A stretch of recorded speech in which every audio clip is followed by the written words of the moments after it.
But we also, at the end of each episode, we do a flip open a book and we just read a sentence and see how relevant it is either to the conversation that we've had or to you. So are you happy to do that as a finisher?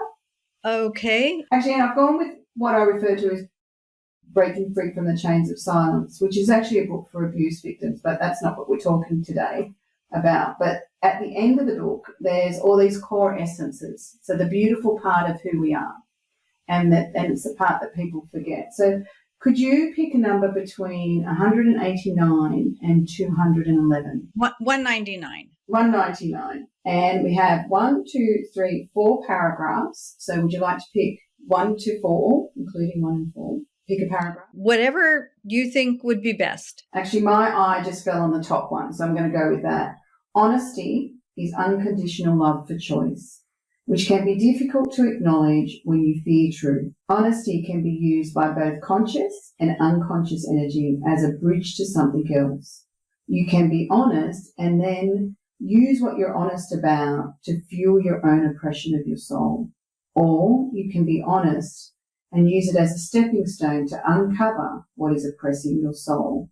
I think that's part of what happens in grief, isn't it?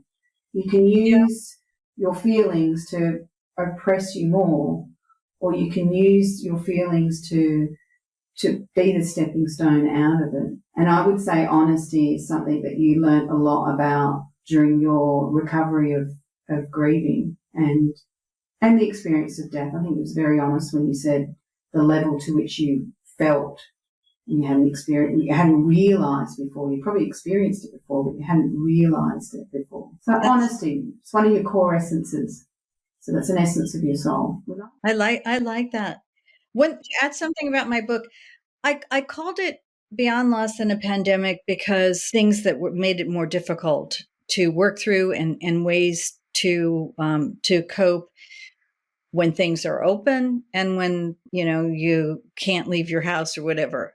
But the principles of this book can apply to losses that happened years ago or any loss well into the future. It's timeless. I want to feel better. Yeah. So it's part of that recovery when you're ready to start recovering. I want to do something to feel better. What do I do? How do I start? Yeah. And that's what this does.